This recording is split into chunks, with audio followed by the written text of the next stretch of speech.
Bonjour et bienvenue sur Chronoflexion, la chaîne YouTube qui remet le pouvoir du temps entre les mains des super-héros et ceux des minéraux. Si vous ne connaissez pas la chaîne depuis longtemps, je comprends que cette phrase n'ait aucun sens pour vous. Alors j'espère que vous allez vous abonner et apprécier les concepts. Ce nouvel épisode est consacré à l'une des montres les plus loufoques de ma collection. Comme vous avez déjà sans doute commencé à le constater, j'aime ce qui sort un petit peu de l'ordinaire. Mais je suis d'accord avec vous, il y a toujours un facteur risque à porter une toquante un petit peu trop originale. Elle ne plaira pas forcément à tout le monde et on risque aussi de sombrer dans le mauvais goût. Ceci dit, j'aime bien prendre des risques et j'aimerais vous ouvrir un petit peu plus, sans vouloir vous convertir, à ces univers temporels parallèles. Ça fait un peu épisode Star Trek ça, non ? Au cours de ces prochains jours, y compris celui-ci, je vous présenterai 3 montres originales de ma collection, au tarif abordable et qui plus est, un petit peu loufoque. Double risque donc, mais à ce tarif-là, entre 250 et 600 €, le jeu peut en valoir la chandelle. Le jeu en vaut la chandelle, Larmina. Une rapide digression si je puis me permettre. J'ai tourné les images de cet épisode au courant de cet été en plein confinement et c'était un vrai kiff. J'ai pu prendre le temps de choisir le bon ciel, la bonne lumière, avec du soleil ou de la pluie pour chacune des séquences. J'espère évidemment que ça vous plaira. Je vous laisse maintenant découvrir ma première montre loufoque que je surnomme la montre des naufragés. Et vous allez comprendre pourquoi.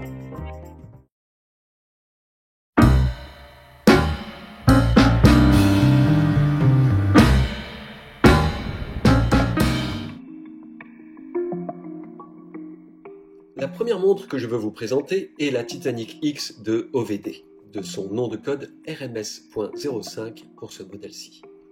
OVD signifie Origin Vision and Design. C'est une jeune marque hongkongaise qui produit des montres au design original. Le boîtier de cette montre est en forme de galet ou coussin. Il est en acier 316L. Sportive et assez élégante, elle est recouverte de PVD dit Brown Antique. Merveilleuse couleur, franchement très réussie je trouve. C'est la plus classique dans son apparence première de mes montres originales. Ses dimensions, bien qu'importantes, pour des poignets un peu fins, sont néanmoins raisonnables et les proportions du boîtier sont parfaites. 43 mm de diamètre, 51 mm de long, 14 mm d'épaisseur et l'entrecorne est de 22 mm. Elle est étanche à 200 mètres. Elle dispose d'une couronne vissée portant le logo Titanic. Elle est équipée d'un Miyota 8215. Elle est dotée de 40 heures de réserve de marche. Le verre en saphir est domé et il est traité anti-reflet.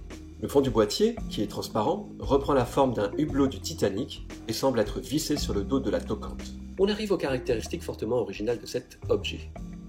La masse oscillante customisée arbore une forme d'encre marine. Elle est couverte d'un revêtement peinture à effet rouillé oxydé, premier élément chelou. Je ne suis pas vraiment fan de cette fausse rouille en réalité, elle aurait pu faire plus authentique. Les aiguilles ainsi que les index et caractères présents sur le cadran, et il y en a beaucoup, vu que les chiffres de date sont tous apparents, autre élément assez chelou, mais plaisant, sont couverts de Luminova DGW9 bleu, ce qui produit un effet luminescent complètement fou. Le bracelet est en cuir et le design de sa boucle ardillon est calqué sur celui de la ceinture de sécurité du Titanic. Nice touch, franchement j'apprécie. Aucun doute que lorsque vous porterez cette montre, vous serez en sécurité. Alors dites un prix pour cette jolie montre. Je l'ai acquise pour 230 € sur Kickstarter. Elle était ensuite vendue à 310 $ sur leur site. Ne soyez pas déçus si vous n'en trouvez plus une à votre goût. Fort de son succès, OVD a relancé une campagne Kickstarter pour la V2 de sa Titanic. La campagne est finie, mais vous pourrez toujours commander une V2 sur leur site pour 310 $. Personnellement, je la trouve tout aussi canon, sinon un peu plus. Pour la petite histoire, la montre est bien évidemment inspirée du Titanic qui s'est échoué dans les profondeurs de l'océan par 3800 mètres de fond le 14 avril 1912, lors de sa traversée entre la Bretagne et New York. Le cadran de la montre fait état de ces faits historiques. Il y est inscrit la profondeur où se trouve le Titanic et ses coordonnées. Je la trouve particulièrement réussie. Elle présente un savant mélange d'éléments vintage et modernes. Le super-héros que j'attribue à cette montre est une super-héroïne. Il s'agit de Storm, Tornade en français, qui appartient au groupe des X-Men. 2 raisons à cela. D'une part, Tornade a un côté glagla. Elle sait produire de la glace comme celle dont est fait l'iceberg sur lequel le Titanic s'est échoué. D'autre part, le logo des X-Men présent sur sa ceinture de super-héroïne est similaire à celui de cette montre. Enfin, la couleur bleue du BGW9 posée sur les aiguilles et index de la montre me fait énormément penser à celle des éclairs de Storm. Son minéral est la fluorine, ou fluorite en anglais. Ça tombe à pic pour une montre qui en met plein la vue avec sa fluorescence.